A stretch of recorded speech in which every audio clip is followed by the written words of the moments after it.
Jadi di sini gue bakal nanya beberapa pertanyaan sama lu. Mm-mm. Sebenarnya ini pertanyaannya ini nggak ada jawaban paling benar dan paling salah. Lu bisa jawab apapun yang lu pengen jawab. Mm. Dan kalau lu nggak, misal nggak mau jawab atau nggak mampu jawab, lu tinggal bilang nyerah. Oke. Oke? Pertanyaan pertama. Ada sepasang suami istri. Ya kan? Si istrinya ini lagi hamil 2 bulan. Usia kandungannya baru 2 bulan.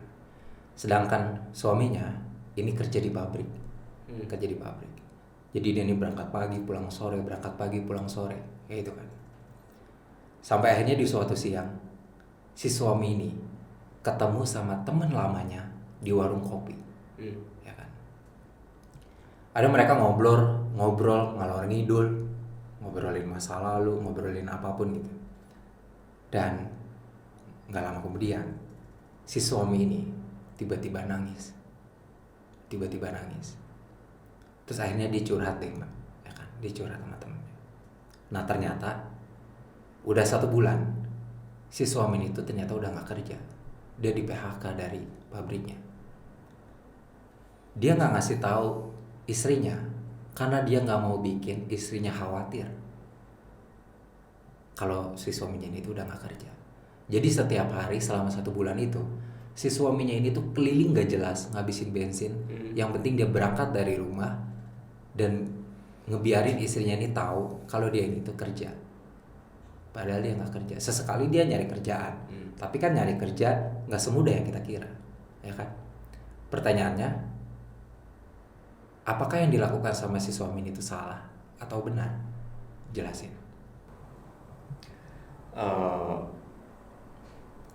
Kalau menurut gue sih Salah.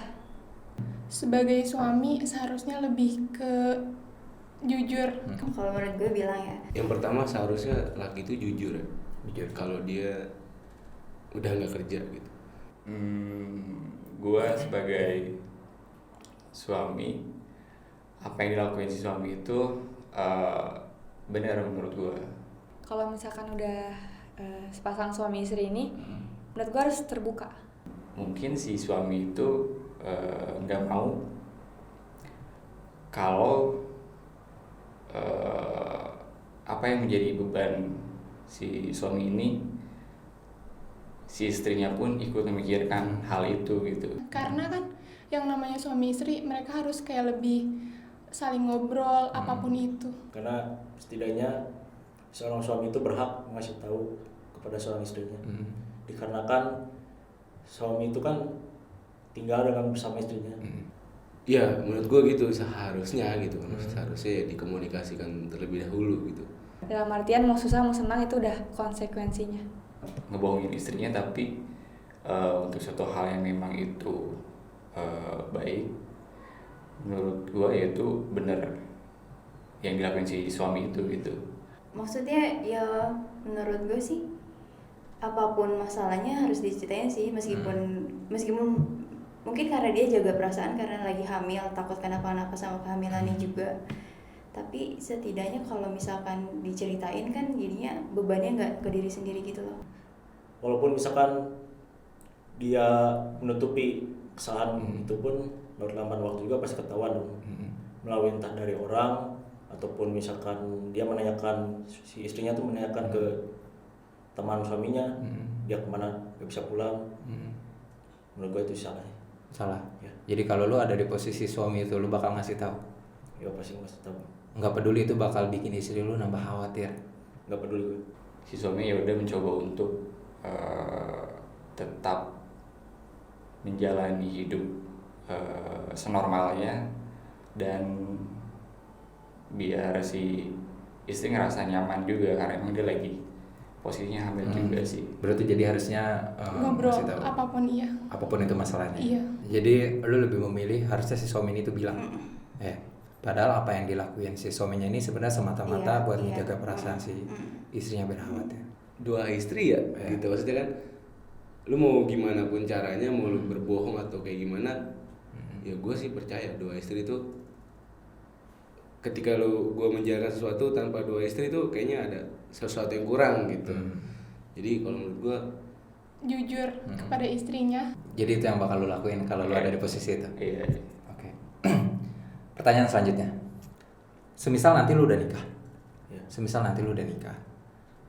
Usia pernikahan lu ini udah sampai di 6 tahun. Di 6 tahun. Tapi pernikahan lu ini belum juga dikasih anak. Lu belum dikaruniai anak. Padahal dari awal lu nikah, lu sama istri lu nggak ada niatan buat nunda punya anak. Lu pure belum dikasih anak aja, ngerti gitu? Lu nggak pakai pengaman, lu nggak pakai apapun, karena lu nggak niat buat nunda gitu. Lalu di suatu ketika, istri lu ngajak lu pergi ke dokter buat periksa, cek kehamilan, apa ngecek lah gitu. Akhirnya hasil tes keluar dan dinyatakan kalau lu yang kurang subur atau kata kasarnya adalah mandul. Otomatis dari situ lu ngejalanin hidup dengan beban yang lebih tinggi karena lu tahu lu adalah sumber dari masalah ini. Lu adalah orang penyebab kenapa pernikahan ini belum juga dikasih anak. Beban lu makin tinggi. Pertanyaannya, kalau lu memang nanti udah nikah dan usia pernikahan lu udah bertahun-tahun dan lu juga belum dikasih anak, lu bakal pergi ke dokter atau enggak? Gue mau, Kenapa? karena biar tahu kenapa kendala kita belum punya anak. Kalau misalkan memang ternyata kayak yang tadi salah satu dari kitanya ada yang mandul, kita harus bikin kayak kesepakatan bakal kayak gimana. Anak itu kan dari Allah gitu. Kita usaha gitu. Kalaupun gue nikah 7 atau 6 tahun yang tadi apa pernyataan itu, ya gue nggak akan periksa ke dokter. Lu gak akan periksa ke Nggak dokter? akan periksa dokter. Kenapa? Efeknya itu yang tadi, gue nggak mau satu di antara kita ada yang tahu kita yang mandul. Kalau gue ada di situ bakalan tetap ke dokter. Bakal tetap ke dokter? Iya. Kenapa? Karena tetap pengen tahu gimana yang sebenarnya terjadi itu apa. Apa emang gue yang mandul atau emang suaminya yang nggak subur? Ya udah nggak usah periksa ke dokter gitu. Lu ngerasa gak usah periksa ke dokter? Iya, bisa periksa ke dokter. Kenapa? Karena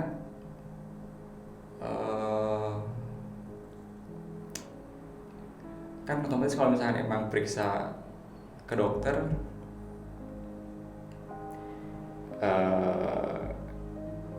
yang bakalan apa namanya, yang mandul pasti bakalan ketahuan kan? Iya, antara salah satu dari Iya, dua besar. salah satu. Iya. Si suami atau enggak istri. Anjing ya.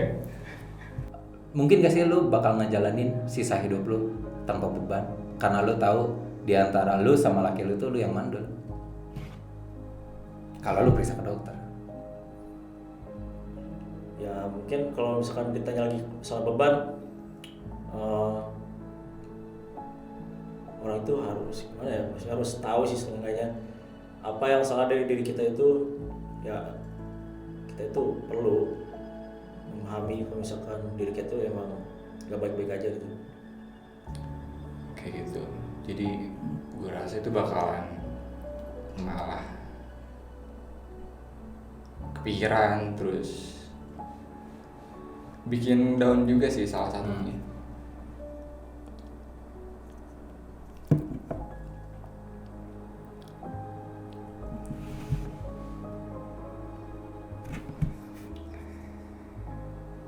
Fuck you juga ya. Ya gue rasa kayak gitu, nggak akan periksa ke dokter lah kayak gitu. Karena alasannya ya otomatis bakalan tahu dong maksudnya siapa yang ternyata dia merasa mandul gitu. Kayak udah tahu nih mandul itu lebih ke suaminya. Kalau misalkan emang dia mau nikah lagi silahkan, kalau enggak juga ya nggak apa-apa. Iya, Serius? serius. Lu nggak apa-apa ngejalanin hidup setelah itu dengan beban yang lebih gede? Nggak apa-apa. Gimana juga kan dia juga punya hak ya. Bisa pernikahan kan pasti kita masing-masing punya hak. Entah soal keturunan atau apapun. Jadi kalau misalkan memang menurut dia emang pengen punya keturunan, kita cari tahu lagi nih solusinya, apa mau adopsi atau dia mau menikah lagi gitu. Udah periksa ke dokter, tapi gue bakal ikhtiar karena gue percaya gitu bakal ada suatu keajaiban yang memang pada dasarnya gue yang mandul, tapi kan nggak tahu ke depannya. Iya. Tapi lu bakal ngejalanin hidup yang mungkin lebih beban lu lebih kerasa gitu. Gue bakal terus lanjutin hidup gue. Iya. Lu jadi bakal tetap dengan pilihan lu bakal ke dokter. Bakal ke dokter. Oke. Usaha tuh ya sama aja ke dokter tuh usaha. Ya gue lebih nggak memilih jalan itu sih gitu. Kalau untuk komunikasi seperti itu gitu. Berarti lu bakal lebih memilih lu dan istri lu hidup dalam ketidaktahuan. Tidak tahu. Nah, oke. Berarti lu bener-bener nggak apa-apa ya sama beban yang bakal lebih tinggi tuh. Kalau emang sebenarnya beban itu emang jadi beban gua, ya jalani aja, kenapa enggak? Toh kita gak perlu takut kok, bisa ada Tuhan.